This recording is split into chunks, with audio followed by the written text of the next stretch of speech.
परिबोल निधाय गौरंगा दंडात प्रणाम महाराज।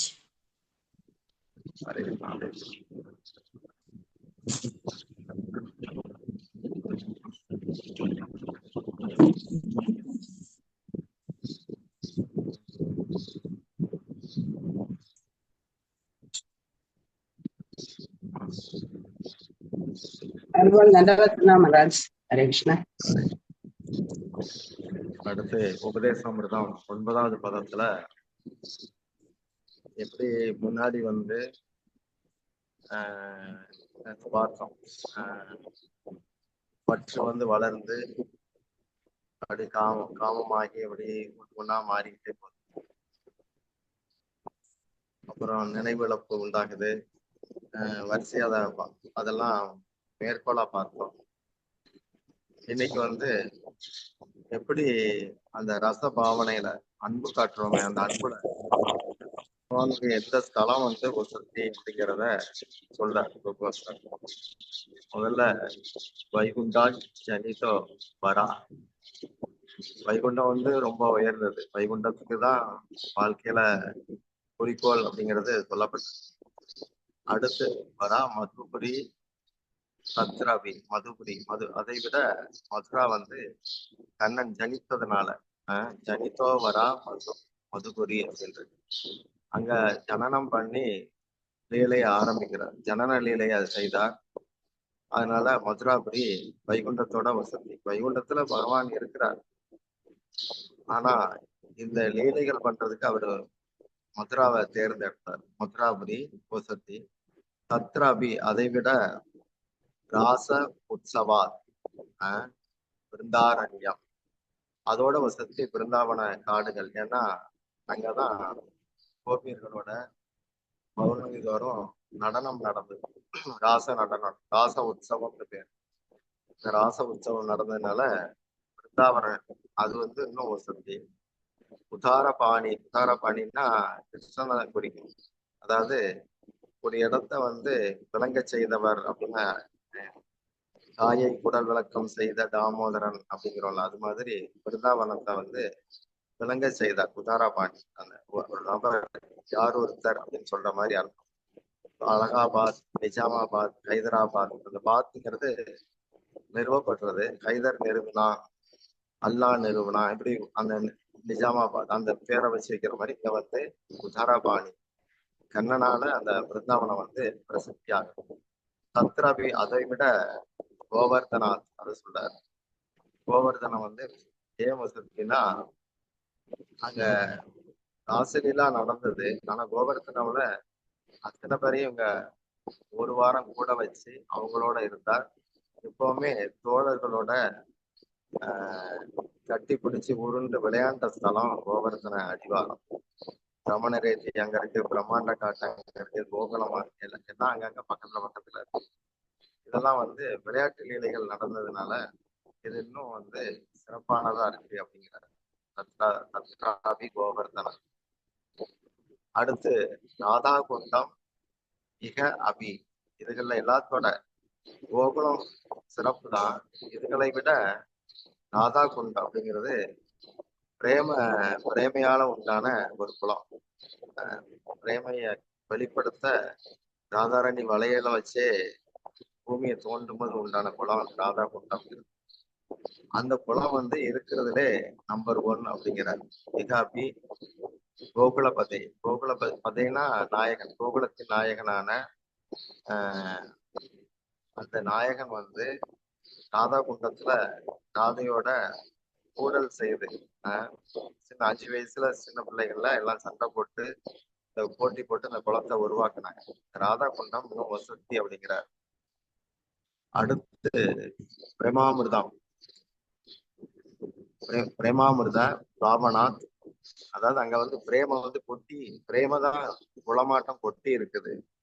அதுல ஒரு புதிய தலையில போட்டுக்கங்க அப்படிங்கிற அர்த்தத்துல இதை சொல்றாரு. இது ஒண்ணுக்கு ஒண்ணு உயர்ந்ததா இருக்கு அப்படிங்கிறார்.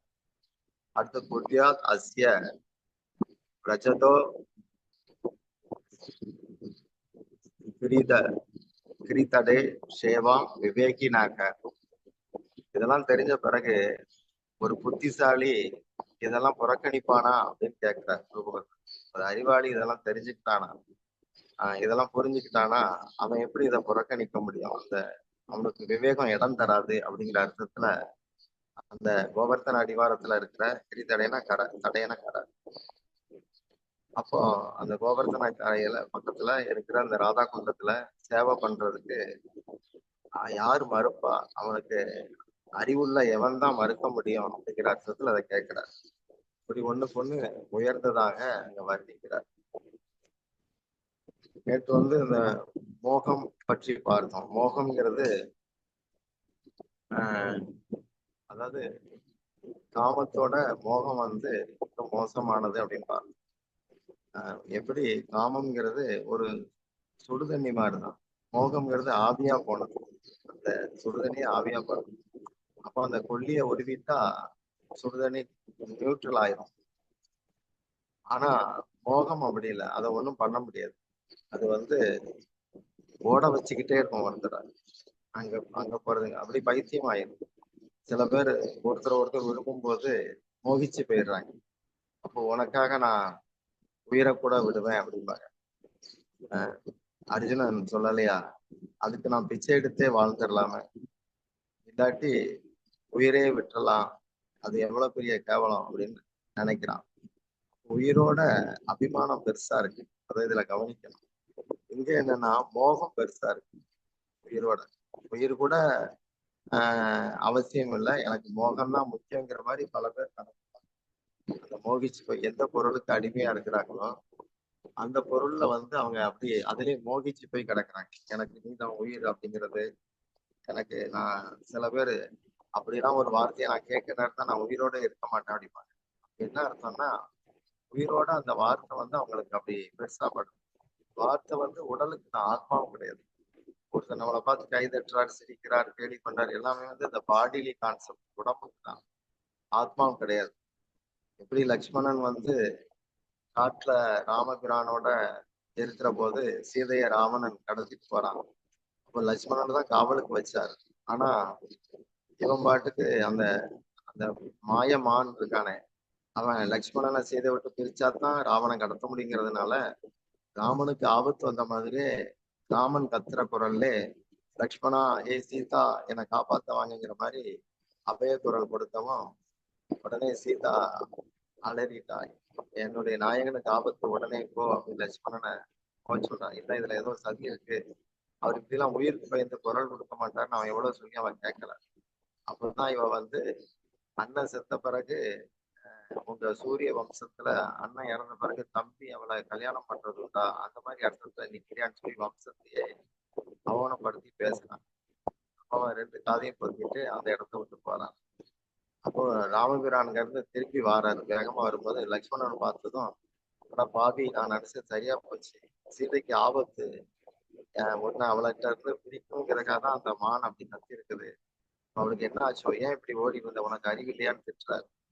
அவன் திரும்பவும் காதப்படுறான், ஐயோ இது என்னது, அது ஏன் இப்படி பண்றீங்க, அங்க என்னன்னா அண்ணி திட்டுறாங்க, அங்க என்ன நீங்க திட்டுறீங்க, நான் என்னதான் பண்றது அப்படிங்கும் போது, இப்படி எல்லாம் என்ன அவ கேட்டா அதனாலதான் நான் வந்தேன் அப்படின்னு, ஒன்றும் பேசாதவா அப்படின்னு சொல்லி அங்க போனா சீதா இல்லை. அப்பதான் இவர் அழுது புலம்புறாரு, மனைவியை காணுமே. அப்ப சொல்றாரு, என்ன நடந்தாலும் சேவையை எந்த காரணம், உனக்கு ஒரு சேவை கொடுத்தேன் இவளை பார்த்துக்க அப்படின்னு, அதுல எந்த அவமானம் நடந்தாலும் நீ சேவையை விடக்கூடாது. அவமானம் உடம்புக்கு தான், அது ஆத்மாவும் கிடையாது. சேவை ஆத்மாவுக்கு உள்ளது, அதையே விட்ட அப்படின்னு சொல்லி கண்டிக்கிறார். எவ்வளவு பெரிய நஷ்டம் பாத்தியான்னு கண்டிக்கிறார். இது மாதிரி சேவை பண்ணுங்க அப்படிங்கிறத ரூப கோஸ்வாமி ராதா குண்டத்துக்கு வாங்க, அங்க சுத்தி வனங்கள் காடுகள் இருக்கிறதுனால காத்தடிச்சு நிறைய இளதலைகள் குப்பையெல்லாம் பறந்து கிடக்கும், அதையெல்லாம் அள்ளி ஓரமா போடுங்க, எரிச்சிருங்க, இந்த மாதிரி சுத்தம் பண்ணுங்க, அந்த குளத்தை சுத்தம் பண்ணா கூட நீங்க கிருஷ்ணத்தை போயிடலாம் அப்படிங்கிற மாதிரி வர்ணிக்கிறார். ஹரே கிருஷ்ணா.